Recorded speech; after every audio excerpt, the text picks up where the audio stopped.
My name's Nick Vujicic, and as you can see, I have no arms and no legs, but I have my little chicken drumstick down here. And I was born this way. There's no medical reason why this would happen. And there are many times in life where things happen and you don't understand and it's out of your control. And I talk about choices in life. I talk to the kids about, what are you going to believe? Are you going to believe that, it's okay to give up, or are you going to get up? And just knowing that we all do have problems. We all, get teased at school. You don't have to have no limbs to get teased at school. You can have a crooked nose. You know how it is. At school, everybody teases everybody. And it's so hard, I guess, as parents. I'm not a parent. I'm not married. I do not have kids. But I know many parents that have a struggle trying to convince their kids not to worry about what other people think of them.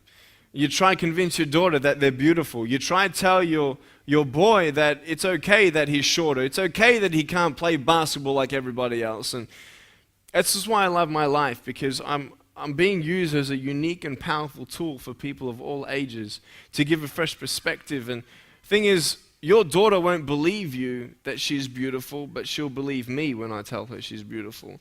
To hear an outside adult say something, and not just another teacher or not just another speaker, because I know when I was in school, and I don't know about you, but when you're at a seminar or something and you see someone with arms and legs up on stage and you're thinking, well, what kind of message is this going to be? Or when he talks about or she talks about struggles, you're going to think, well, they don't know what I'm going through, and they don't know anything about your life, and what do they know about pain, Thing is, when I get up on stage, everybody sees that I've gone through something, some pain. And automatically I have the 100% attention of all students. And it's amazing to see that. So today I spoke to all the kids here over 2 sessions, talked about bullying and self-esteem, dreaming big and never giving up, basically, and just gave them a couple, cool tricks like kicking a tennis ball around, and showed them how I drew with my mouth, and how, I have a pen here, and showed them this. This is how I actually write with my foot down here, and I can actually write and draw and all that. I've actually learned how to do typing on a normal computer, 43 words a minute. I've done a double degree in accounting and financial planning. I'm a real estate investor. I'm a stock market investor. I'm a motivational speaker, preacher, and evangelist. I've spoken to 1.7 million people face to face across 12 nations in the last 4.5 years. It's been amazing, and I love my life. And, one of the things I talk to students is, can you be thankful? Can you be thankful? I had to have a choice of either be angry at the fact that I had no arms and no legs, or be thankful that I had my chicken drumstick. Or be thankful that I had, my BMW 7 Series. I'm going to take that to pimp my ride and, get some spinning rims on that and get a subwoofer on that. That would be pretty cool. But, we have a choice to be thankful, either to, give up or keep on going and do the best with what you got. I also told the students that it's not about being good at everything, but, basically doing your best. Just because you fail at something, it doesn't mean that you're a failure. And just because people tease you, it doesn't mean that it really matters how you look, because it's not how you look, it's who you are. And so just these basic values and principles actually change perspectives of lives. And I was just talking to some teachers who heard some feedback from some kids, and one boy said, Nick's giving me confidence. For a 5-6-year-old to say that, say that word and what that means, I don't know, but there was one little boy who came up to me and said, Nick, you're more of a man than I am. And I'm like, wow, and he's 6 years old, it's just amazing. And, they're going to talk about me for the next 2 weeks. You're going to see it when they get home, they're going to talk about it. And that's why I love my life, is because I found purpose. And what I talk to many adults about is about purpose, finding your purpose. And teenagers these days, they get caught up in drugs, sex, and alcohol, and they're trying to find their happiness and security in temporary things of how they look, who they associate themselves with, what they do, and what they don't do. And I talk about happiness, and if you put your happiness in temporary things, your happiness will be temporary. And so these are the key sort of boundaries that I've seen in my life, and gave me a new perspective. That old saying where you have a glass halfway filled with water, it's either half empty or half full. I love my life. I actually wouldn't change a thing, because I have found my purpose. You see, there's no joy in having no arms and no legs, but there's joy in the purpose of your circumstance. What good could possibly come out of a man being born without arms and legs? And I want to ask you today, what would have to happen in your life for you to look back after 80 years of pain, tribulation, and trials, to look back and say, it was worth it? What would actually have to happen? Let me ask you this. If you saved one person's life, would your life be worth living? Yes, of course. Why? Because that one life might be your child. That life might be, quote, you, if it's somebody else. And what I want you to know is to never underestimate the power of your influence on your children. Do not ever underestimate the power of your influence on your children. Because yes, they're going to go through different scenarios and different seasons in life where they won't listen to you and they'll rebel against you and they'll get angry at you and they'll shout at you. And you're going to try and see that the boundaries sort of shift as they grow up. And I see in my life how my parents have treated me and what influence they were on me. I tell you, there are some things that happen at my school that my parents never knew about. You know, people telling me, you know, that I'm not good enough. And, you know, I used to cry at times and tell them, you know, what names people would call me. But I tell you, there were things that my parents didn't know about. And kids are not always good at hiding things, but as they get older, they'll be able to hide things better from you and close the door and put a do not disturb sign. How was school? Fine. What'd you learn? Nothing. How was school? Boring. What'd you do? Nothing. What'd you learn? Nothing. What's new? Nothing. Can I play computer? That sort of thing. And you sort of start to doubt your influence upon your kids, but I want you to know that you are the largest influence on your children's life. Period. The second adult influence that they have are their teachers. That's why I talk to a lot of teachers about how important their purpose is. Because there are many parents who are too busy. We're all busy. How you doing? Busy. What's been going on? I don't know, but I've been busy. You know, we're all busy doing something, getting up, going to work, making money. Why? Because you need to provide finances and food on the table. It's how it is. It's how this life is. Yet caught up in the routine, you forget about what's important. You sort of feel like you're caught in between a hard place and a rock, and it's difficult to actually sit down with your kids and have time with them. And I used to kiss them at night, you know, and tuck them into bed or read them a story or something like that. But I tell you, life is a journey. And sometimes you're not going to see the influence in your kids' lives, but I want you to know that it is there.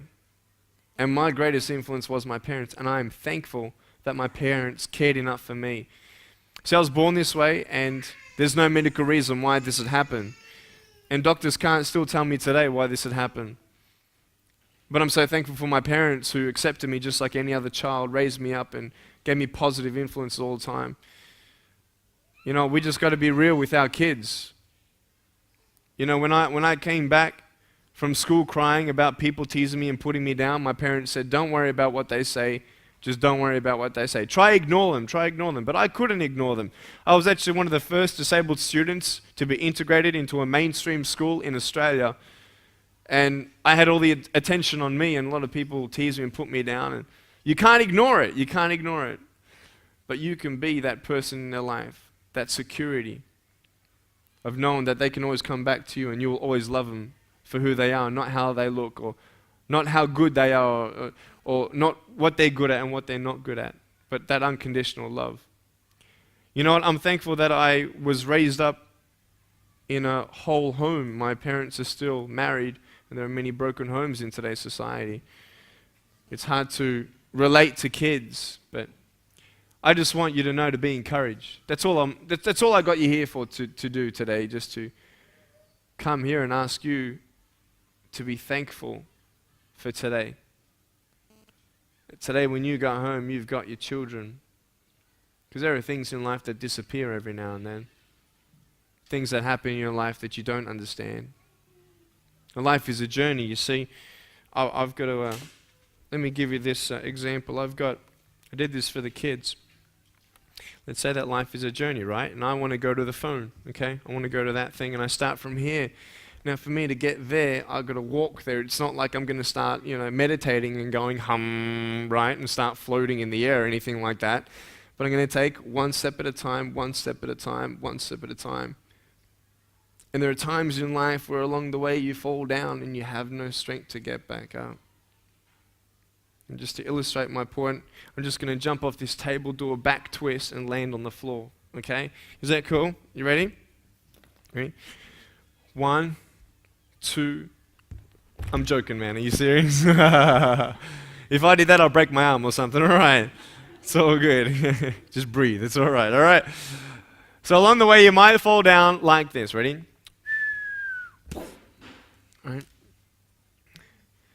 So what do you do when you fall down? You get back up. Everybody knows to get back up. It makes sense, because if you start walking, you're not going to go anywhere. But there are times in life where you fall down and you feel like you don't have the strength to get back up. Sometimes you just don't know what to say to your kids anymore. Sometimes you don't know what to tell yourself anymore. We all have a fear of being alone. And there are two things in life that as human beings that we always want to hear. The first thing is that you're loved. And the second thing is that everything's going to be okay. And I was told those two things by my parents all the time. And I'm thankful for that. But I had a hard time believing their words when they said everything's going to be okay, because they don't know what I'm going through. They don't know my pain. They don't know how it feels to be in my shoes, metaphorically speaking. But this is the thing. That if they didn't tell me that everything's going to be okay, then who would? If they didn't tell me that I was special the way that I was, then who would? If they didn't tell me that there was hope, then who would? It is so important to be that support for your children, because sometimes all that they have is you. And whether they believe you or not, keep on telling them that they're beautiful. Keep on telling them that everything's going to be all right. They want to believe you. It's hard to believe you, but they will. They will at least have that support, knowing that that security is there. And I just want you to know that maybe today you're down. And it should be impossible for a man without arms and legs to get back up, honestly. I mean, tie the hands and feet of your kids up tonight, push them down and see if they're going to get up, right? Tell them you'll see them tomorrow, right? Thing is this, though, that if I try 100 times to get back up, and if I fail 100 times, if I decide to give up, I'm never going to get back up. And this is one of the things that I told your kids. I told them, when you fail, try again. When you fall down, get back up. Don't give up, get up. There is hope for you today just because you're here today. Because you have choices today that you can make. You can go to the shops today and either put a smile on your face at the cashier, or you can be grumpy and get frustrated because you're late. You can either get home and be stressed because of life and get all the things done that you need to get done, but you never hug your kids. You feel like your relationship with your kids get further and further away. All we can do is our best, guys. That's all we can do. Do your best. And I just want you to know that when you're down, you will find strength to get back up. I found my strength in Jesus Christ, and you're going to find your strength in whatever you find it in. But I want you to know that this is not the end. When you fall down, it's not the end. It's not where you are, it's how strong will you finish. And you'll find the strength to get back up like this.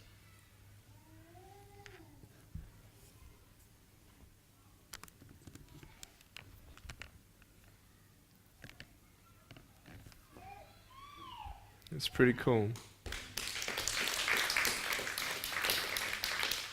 It's amazing to see how independent I am at home. I can brush my teeth, comb my hair, jump inside the pool. I can do all these sort of things.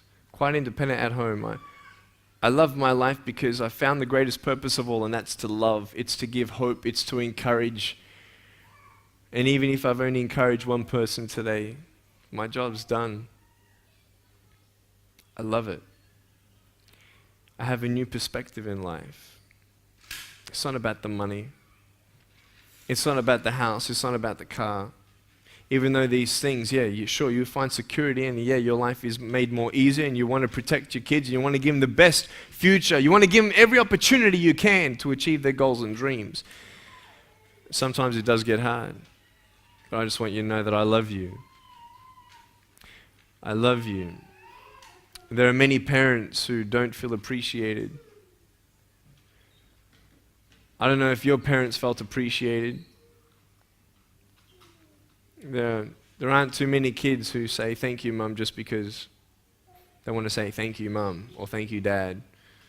They normally say, thank you, Mum, love you very much, now can I have this? That's how kids are. But can I tell you that you are appreciated by me? Because when I'm gone, I'm not here to encourage your kids anymore. I want you to know this as well. You might be tired, you might be exhausted.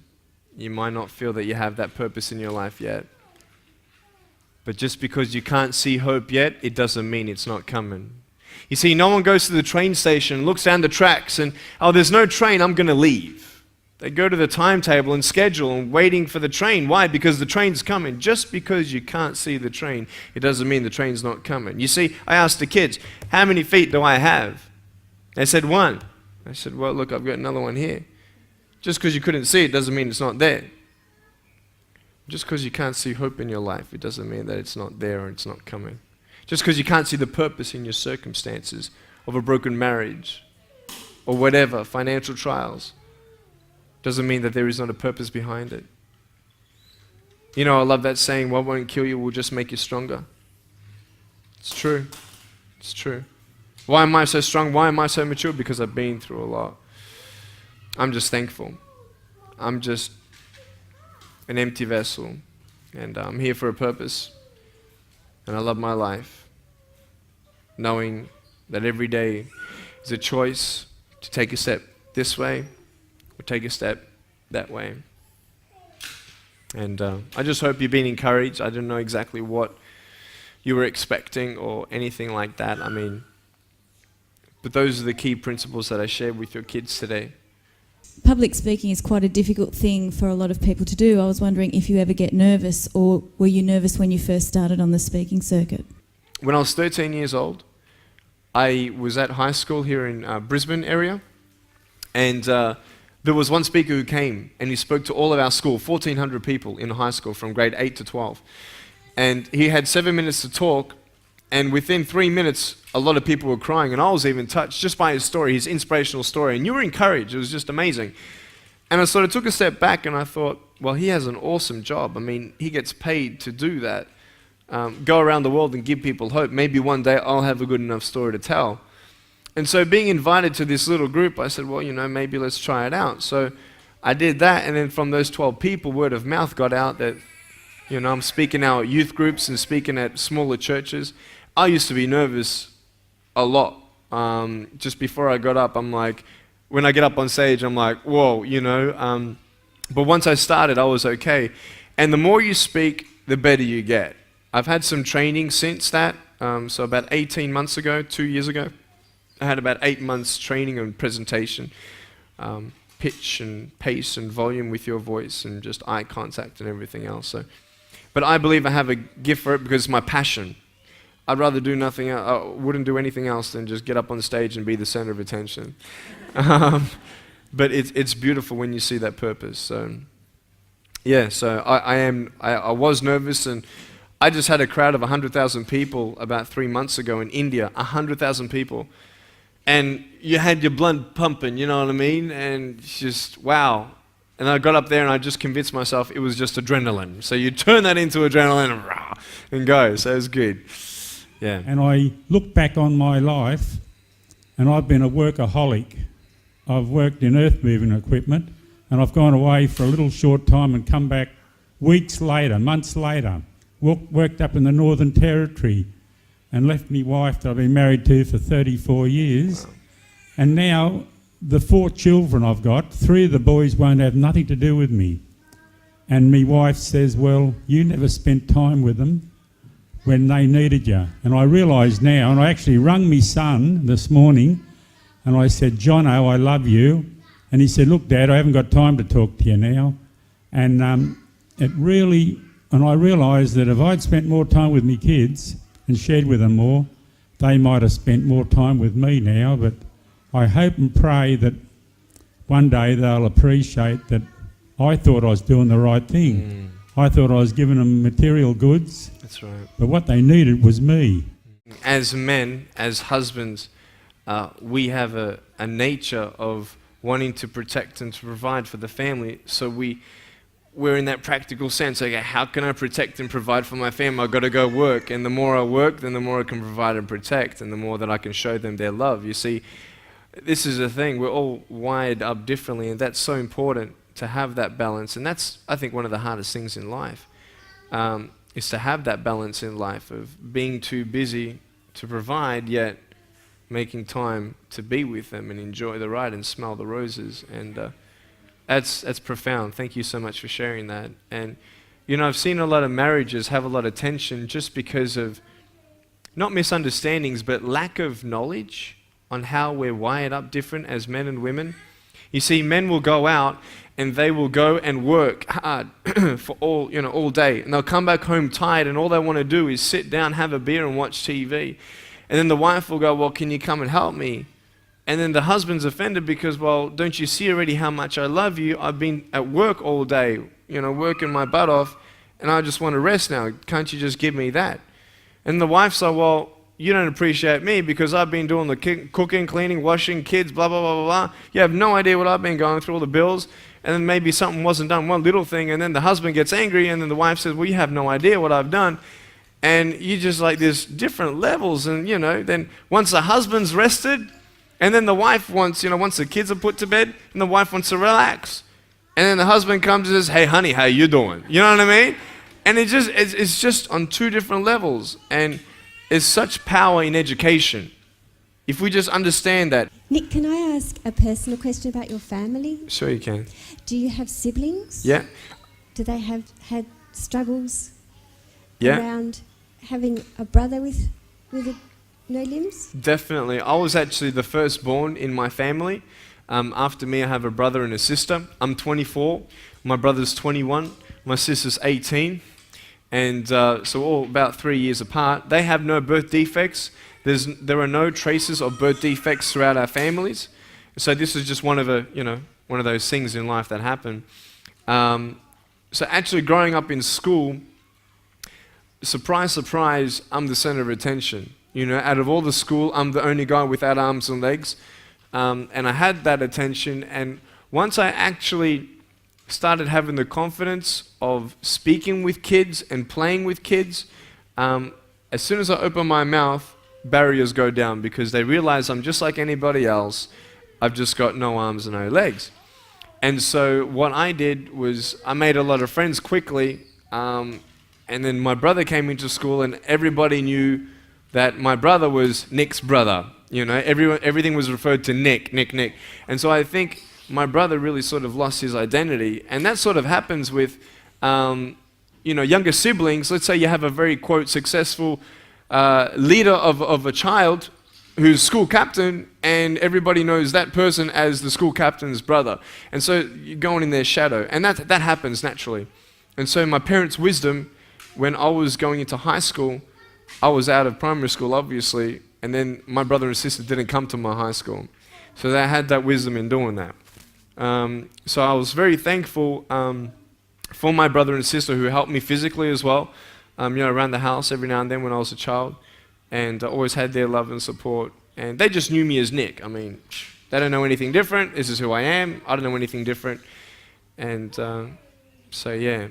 At the same time, a lot of people come up and say, oh, I just wish you could speak to my friend who became a quadriplegic or lost his legs or something like that. And I don't know anything different. And I tell people, I don't know your pain, I don't know how it feels to have legs, then lose them or something like that. And I told your kids today, or what I normally tell at high schools anyway, is that I don't know their pain. I don't know what they're going through, but I know how it feels to be lonely, and I know how it feels to have a broken heart. And I know what's pulled me through my broken heart and healed my heart. So to give them that, just so they can apply it in their own life, it's powerful. So I take my hat off to parents who have kids with disabilities, especially mental disabilities. It's such a different ball game. And they're my inspiration. A lot of people ask me, what is my inspiration? They're my inspiration, to see how they love that child and the purpose of that child, even though they can't speak, they can't think for themselves. They just bring perspective in your life just by a smile. They've done that for me. And just because of that, that's purpose in their life, in my eyes. And there's no mistakes in life, I don't believe. I believe all things come together for the good. And I've seen it in my life anyway. And all I can talk from is my own experience. So. Ladies and gentlemen, it's just been an absolute privilege and honour for our school to host Nick here today. It's been extremely powerful, as I think a lot of you are sort of experiencing the power of the message coming here from Nick. He's such a fantastic guy, he's extremely engaging, but just what he's given our boys and girls today, we just can't place a value on that. The majority of our students chose to hug Nick, and I wouldn't have been able to have predicted that before this visit. And one of the little boys went up and he said to Nick, "You're the man." Nick's response to him was, "I love you." As that little boy walked away, he said to his mate, he had a smile on his face, he said, "That's the first time," he said, "anyone's ever said they love me." Now, sometimes I think the message that Nick is giving, that little boy I'm sure has got parents and family that love him dearly. But sometimes as parents, we don't say it enough, and I think that might have been the situation. A girl came and said to me, "Mrs. McKinnon, you know, been a bit of a whinger, I reckon, and I'm not going to whinge anymore." So Nick, on behalf of the Pottsville Beach School community, staff, parents and students, thank you very, very much. And it's just been a pleasure to share this tiny little part of your life, and it's been wonderful to be able to celebrate being different. Thank you. Thank you so much. Appreciate it, Debbie. Thank you for giving me this opportunity to speak into your life and share with you my story. I hope you've been challenged and inspired to never give up, and I believe that you have been touched. I'd love to hear from you. Write to me. Go on my website, attitudesaltitude.com. I enjoy reading so many people's testimonials on how my life has impacted theirs. So please write to me or email me. Also want you to know that there is a book coming and a series of DVDs. So be on the lookout for that. If you see me on the street face to face, make sure you come up and say hello, give me a hug. I'd love to meet you. Remember, there is always hope. Never give up.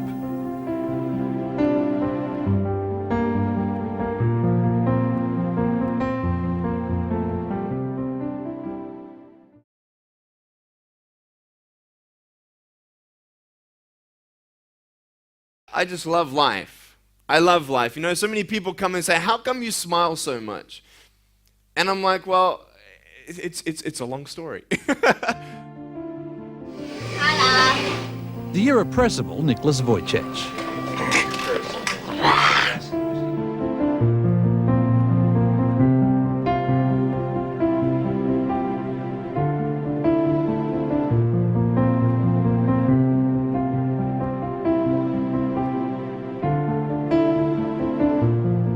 The birth of a son with no arms or legs was a challenge they didn't want. I really couldn't believe it. I just thought it was a bad dream. I thought I'd just wake up any minute and it's all over.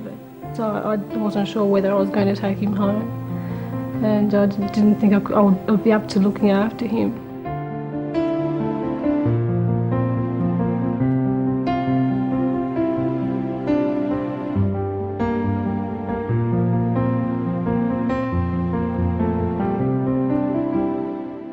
Certainly with time, you grow to accept him, to love him for what he is, the way he is.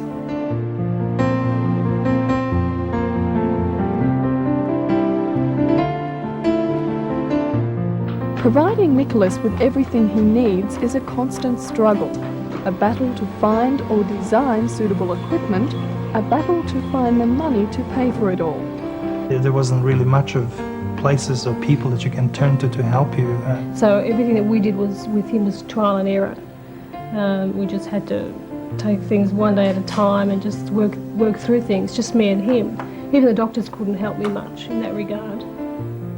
I'm saving up my pocket money for a computer at home. He can't move as fast as he'd like, but Nicholas Vujicic is a whiz at computer games. This I realised only too well when the 7-year-old Dynamo thrashed me in the first round. Have you?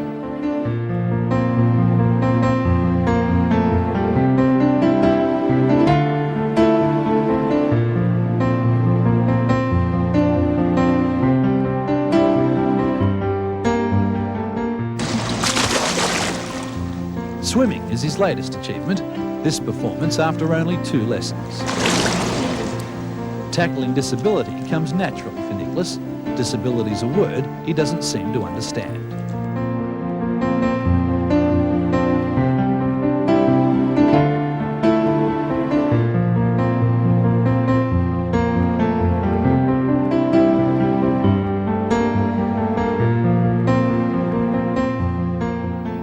Through a combination of technology and sheer willpower, Nicholas is successfully driving his way through his 6-year-old world. But there are some things that still defeat him. Like in the toy box in my room, I want to get something and I can't get it because I don't have any arms or legs. And he regards himself as normal, just with a few bits and pieces missing. You kind of wonder, try to imagine what kind of future is he going to have and what kind of life this person is going to lead. I think he's going to have quite a good life. And he loves life and he rises to the challenge. He works out his own ways of doing things and surprises me constantly. He's a really good kid. He's really great. I wouldn't change him.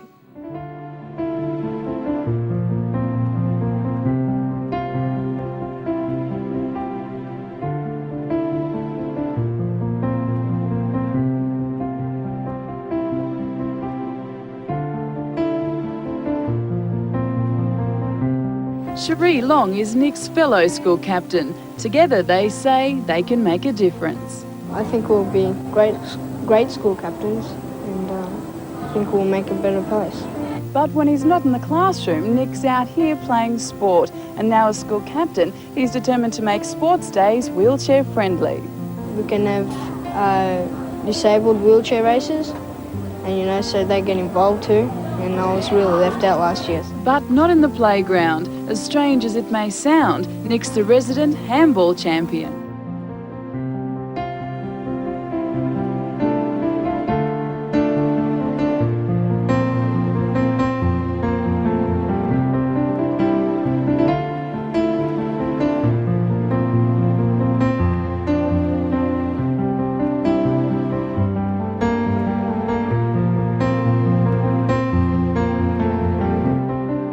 And there were times where I sort of looked at my life and thinking, well, I can't do this and I can't do that. And you keep on concentrating on the things that you wish you had or the things that you wish you didn't have.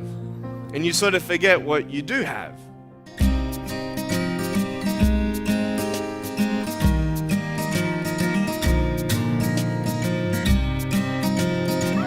Hey, everybody, you want to count with me? Ready, say? 1, 2, 3. She watches them cover magazines and TV screens, wishing she could be more like them. And in her eyes there is more to life than becoming someone people admire for beauty. And so at night she stares at a window, wishing she could change. You're beautiful.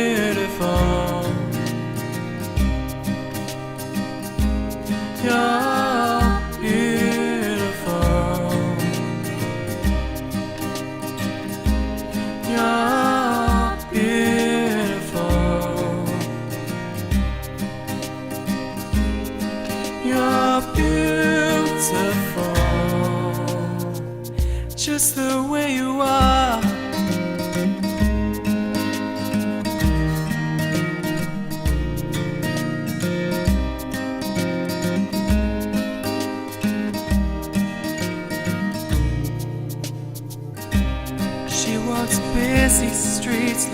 for her next meet. Maybe he will be the one. 'Cause in her mind there is more to life than being someone. But deeper down she has found the one thing that makes her feel love. So she is looking for it in all the wrong places. You're beautiful. You're beautiful. You're beautiful. You're beautiful. Just the way you are.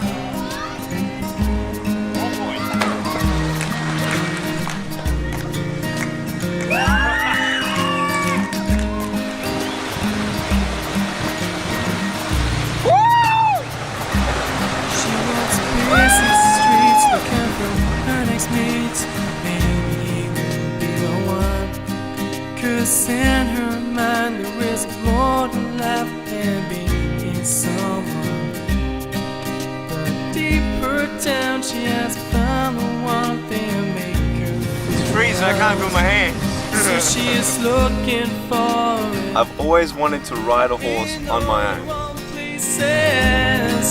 You're beautiful. Boom, boom, boom, boom, boom, boom, boom, boom, boom, boom, boom, boom, boom, boom, boom. You're beautiful. You're beautiful. Just the way you are.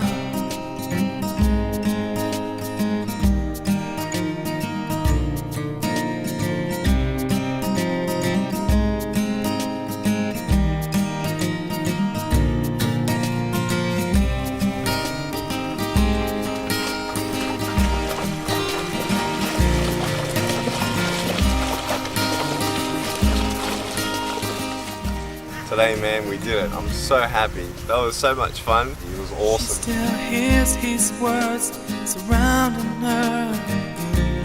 Love you, man. Been good. Thanks a lot, bro.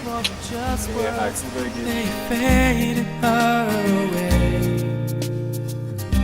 So at night she stares at a window. She could change. It's when she catches her reflection. She hopes there was another way. You're beautiful. You're beautiful. You're beautiful. Set. That's fun. Let's do it again. Just the way you are.